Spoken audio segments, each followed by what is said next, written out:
The email came at 4:13 a.m. Subject: personnel realignment. No further action required. No greeting, no explanation. Just a line in cold, bureaucratic language.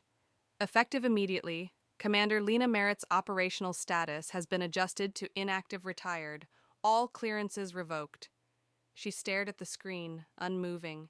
15 years of classified operations, 5 continents, 3 near-death evacuations, and now she was being deleted like a forgotten file. No medal, no memo, just silence. By 8 a.m., she was wearing a plain black coat, walking across the manicured lawns of the North Pacific Naval Academy, the same campus where she had vanished from the records. Her boots echoed down the marble corridor toward the commissioning ceremony of her younger brother, Eli Merritt. She hadn't RSVP'd. The invitation came unsigned, slipped into her inbox 2 days earlier. The message was short. Don't make a scene. If you come, sit in the back. Eli. That was Eli. Brilliant, obedient, and desperate to stay untangled from the family's missing thread. Her. Lena slid into the last row of the auditorium. She looked like a civilian. Her presence drew no attention. Her father, Admiral Robert Merritt, stood at the podium. His voice was proud, polished, heavy with legacy. To serve is to sacrifice. To command is to carry a name. He mentioned Eli. He mentioned himself. He even mentioned a distant cousin's ROTC scholarship. Not once did he say her name. Lena's face didn't move. She had spent a decade training for this kind of silence. Then, just as the final segment began, Lieutenant Colton Sharp, commander of Eli's future unit, entered late.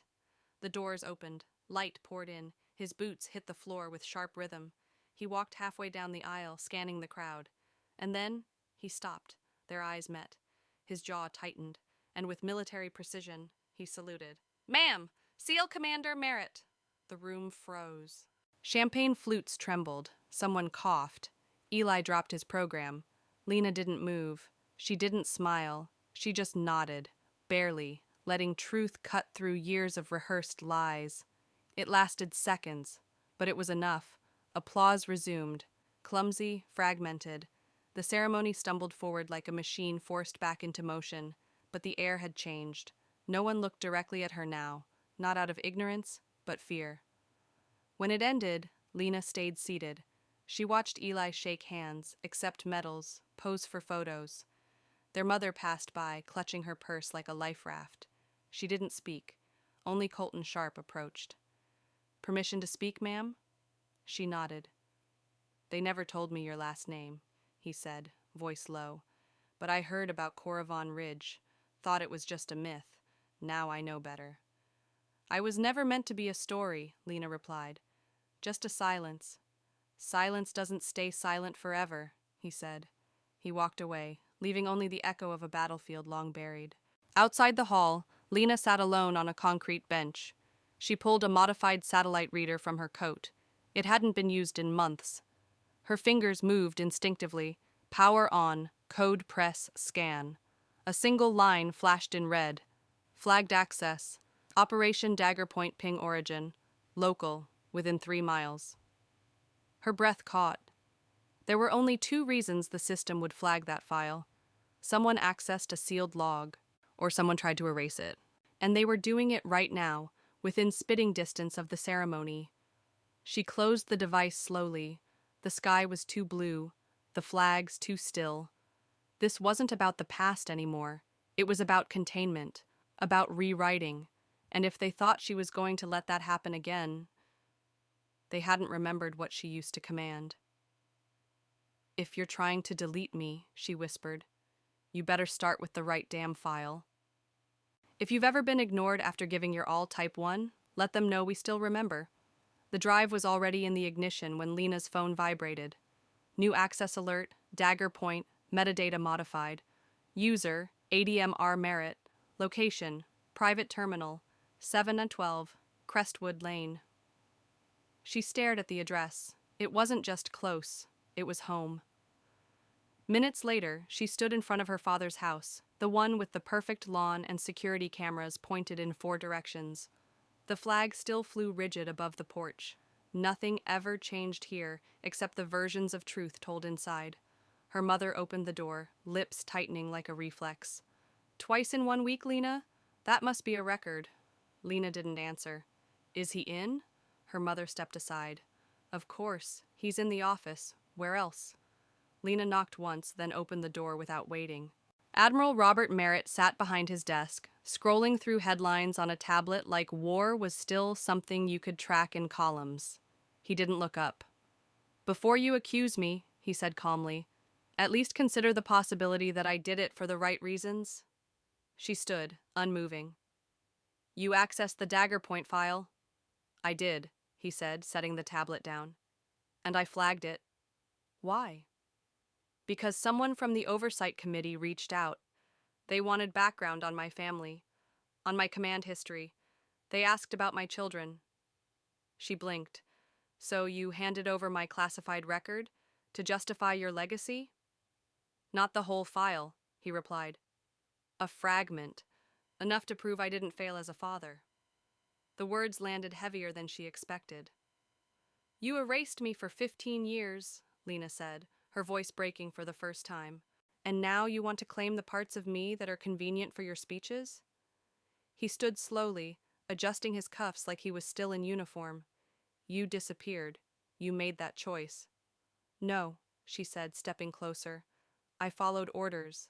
I signed my silence. And you chose pride over presence." He reached into a drawer and pulled out a folder marked "Confidential, Eyes Only." "This," he said, placing it on the desk, "is what they wanted. I didn't submit it. Not yet. I wanted to see if you'd come." Lena looked at the folder but didn't touch it. "You're terrified," she whispered. "Not of what I did, but that my version of truth might drown yours." He didn't respond. He didn't need to. By nightfall, she was on the road, heading north toward a name she hadn't said in years, Samira Daw. Samira's porch light flickered as Lena pulled into the driveway. Goats bleated in the distance, and the air smelled like gun oil and soil. Samira opened the door before Lena could knock. "Took you long enough," she said. "Get in before the goats vote you out." Inside, nothing had changed. Radios on the table, broken drones in the sink. "Dagger Point?" Samira asked, handing her tea. "Pinged. Modified metadata. Closest trace came from the Northern Coastal Defense Archives." Samira clicked her tongue. "Someone's trying to bury you. Again." Lena slid a hard drive across the table. "This is the unedited relay log. Thermal, audio, command decisions. Raw and unredacted." Samira examined the casing like it might explode. "They let you keep this?" "They didn't know I had it. They scanned for hours, traced new pings. One originated from Norfolk, another rerouted through a university library. Then the third appeared." "Damn," Samira muttered. "This one's from a restricted Navy terminal." "User ID?" Lena asked. Samira squinted. "K. Holmes, retired colonel, intel specialist." Lena's stomach sank. Colonel Kendrick Holmes, her former commanding officer. The man who once told her, point blank, "Biology doesn't bend for shadow command. Women weren't built for it." Now he was accessing her sealed records. Not by mistake. With intent. Samira leaned back. "So what's the play?" Lena stared at the screen, her jaw clenched. "We find out what Holmes is trying to delete, and then we make sure he learns one thing." She stood slowly, pushing her chair back. "Ghosts remember who buried them. If you've ever had to defend your truth from the people who once taught you silence, type 2. The world needs to hear it." The projector blinked red. Inside the tribunal chamber, cold walls, brass nameplates, bottled water no one touched. Dr. Marcus Lane stood center floor, voice smooth as silk, conviction sharper than the click of his pointer. "In case study Dagger Point," he said, "we must assess whether unauthorized emotional interference compromised the mission. The data suggests a deviation from orders, prioritizing civilian extraction over confirmed asset retrieval. Morally noble, yes, but command is not sentiment, it's protocol." The screen behind him displayed timestamps, diagrams, heat maps, clinical, precise, cold. and wrong. Lena stepped forward. No fanfare, no introduction. Just SEAL Commander Lena Merritt, standing in uniform for the first time in a decade, not to defend herself, but to confront the silence. "Commander Merritt," the chairwoman said, "you are here voluntarily?" "I am." "You're not under investigation, yet you've requested to speak." "Because the story you've heard is a lie." The room held its breath.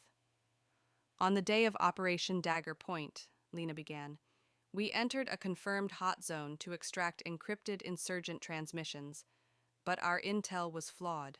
Adjacent to the target building were 23 civilians, including children, trapped, injured, bleeding." She paused. Let the silence echo. "I made the call to evacuate them. I stand by it." Dr. Lane cleared his throat. "Commander, even a decorated record doesn't exempt you from oversight. The committee seeks clarity, not heroics." Lena turned to him, steady. "Clarity doesn't come from sanitized spreadsheets. It comes from raw memory." She stepped back and placed a black hard case on the desk. With 2 clicks, the lid opened, revealing an old drive, scarred, unassuming, but alive. She inserted it. The speakers crackled. "Civilian presence confirmed. Repeat. Adjacent structure houses non-combatants, including minors. Rerouting." It was her voice, then another, familiar. "Evac first. Data can wait." Gasps whispered through the chamber. No one moved, not even the guards. The voice belonged to Rhea Monroe, Lena's former superior, long thought buried in paperwork and transfers. The woman who had never stopped believing in her. When the recording ended, a beat passed. Then another voice rose. "I believed what I read." Everyone turned. It was Eli Merritt, now in dress whites, stepping toward the board. "I believed what they told me, that she disobeyed orders, that she failed." He turned to Lena. "But I also remember the sister who rewired my bike brakes with surgical tape because I was too proud to ask for help. I remember someone who didn't just wear the uniform, she bled for it. I choose to believe her." Silence. Then, another figure stood. Samira Daw. No rank, no badge. Just the presence of someone who had survived. "We were there," she said. 8 clicks outside extraction, 12 kids underground. One couldn't walk. We held that position through 2 airstrikes. Because Lena said, 'Hold.' She stepped back. No applause, just truth."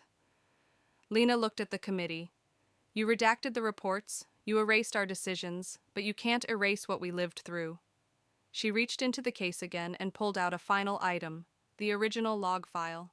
Full mission telemetry, team movements, timestamps, all unedited. The room didn't move. The chairwoman exhaled. "This is not a tribunal anymore," she said quietly. "This is an awakening." Hours later, Lena stood in the parking deck, hands in her pockets. Her phone buzzed. Subject, Holmes, position vacated, access revoked. Status, obstructed protocols, no signature, just confirmation. She didn't smile, didn't celebrate. She just whispered, "You tried to erase me, Colonel. But now I'm the footnote you couldn't redact.